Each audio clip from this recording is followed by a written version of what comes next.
There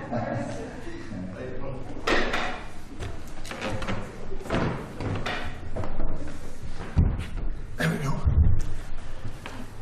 Pedro, it's the first time we've been able to speak to you since Martin Wycorn has departed. Can you talk us through that move and why that was I can tell you that Martin was a great professional.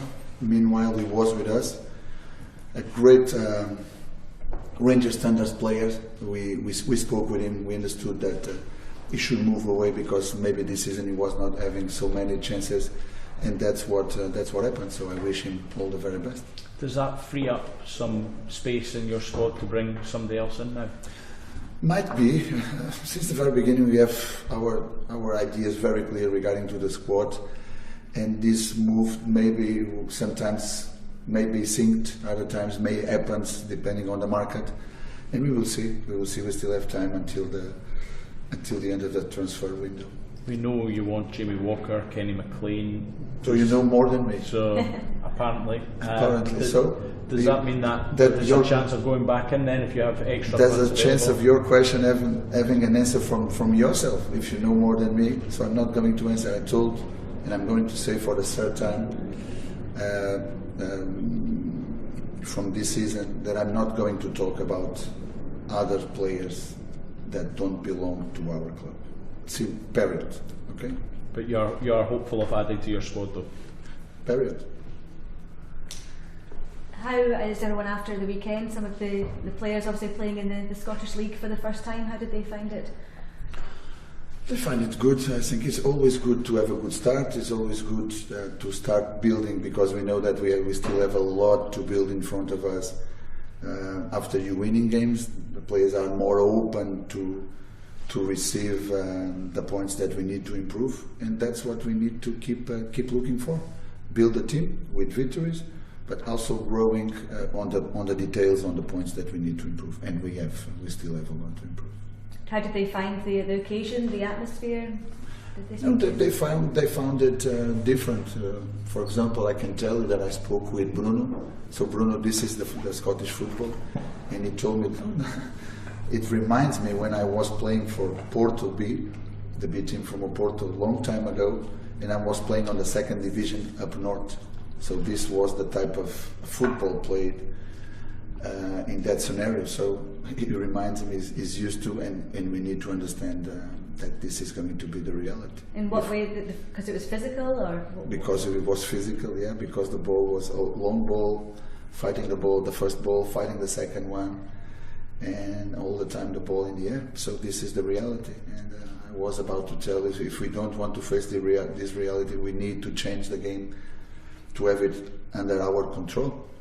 So that's one of the points we need to improve. It was an enjoyable game to watch for the neutral. It was end to end, but did that concern you, the fact that it was quite an open match, that you would prefer to have more control? No, yeah, of course I prefer to have much more control in the game, and we need to understand that.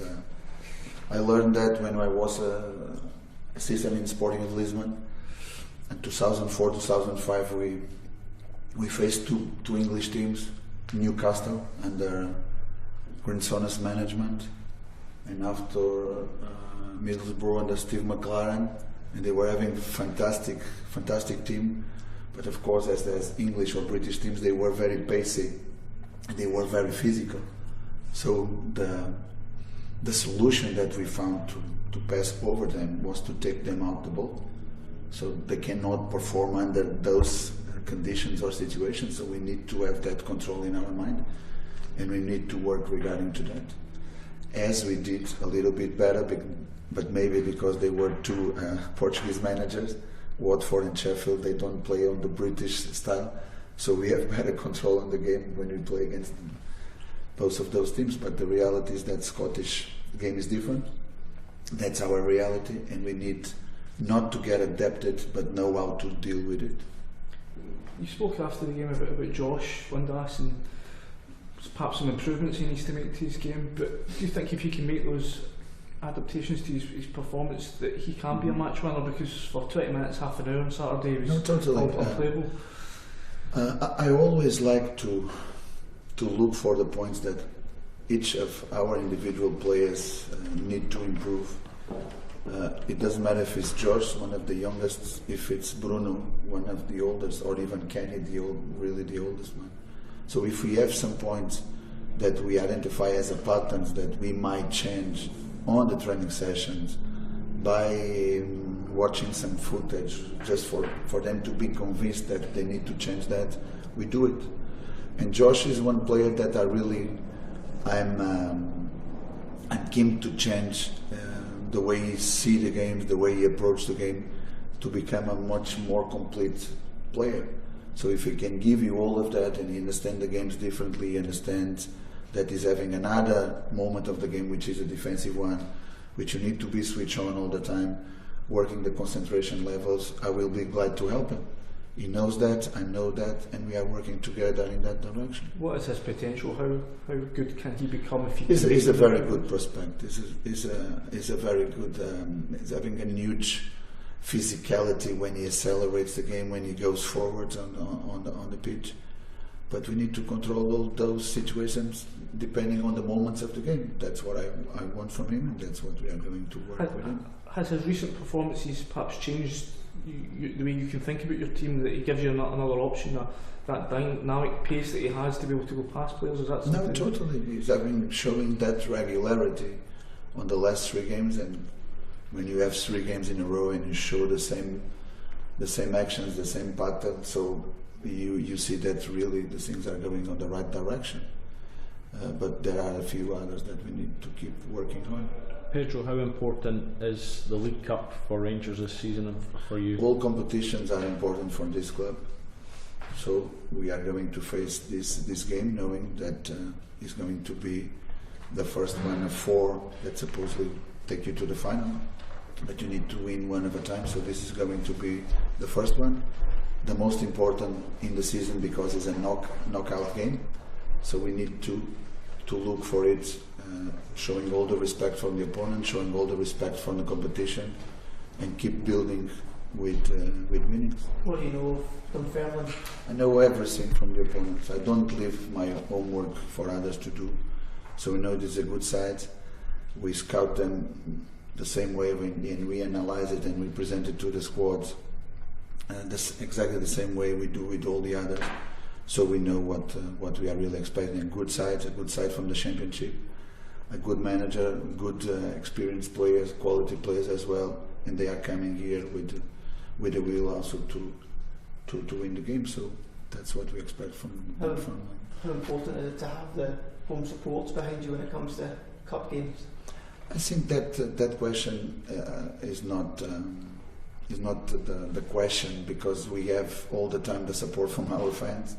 So you went to Sheffield and we were 10,000. When you went to Motherwell, we were around 6,000.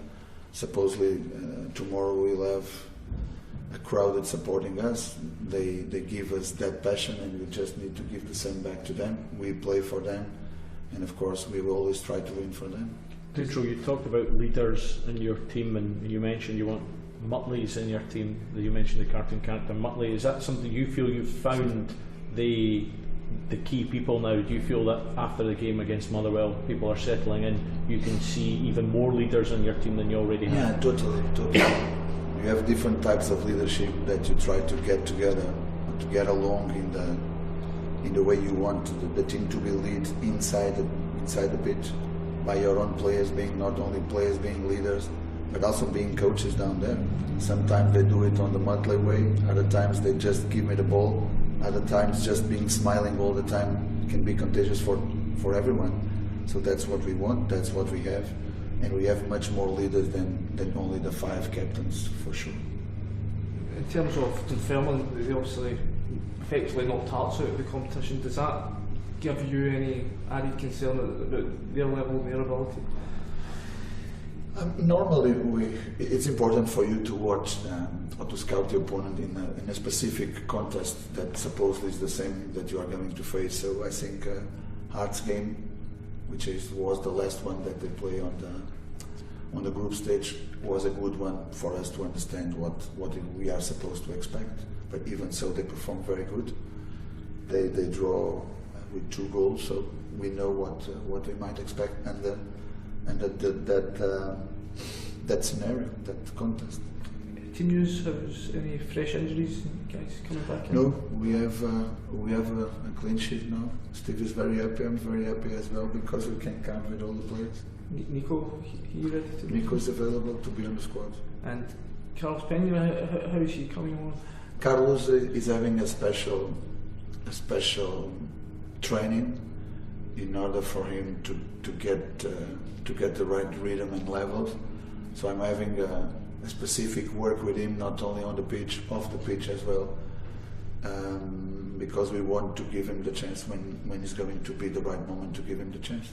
So far we think still not the right moment. Do you have an idea of when you would like to start bringing him into As soon as possible, but he's getting there. He wants to get there, and we are working for him to get there as well. Okay.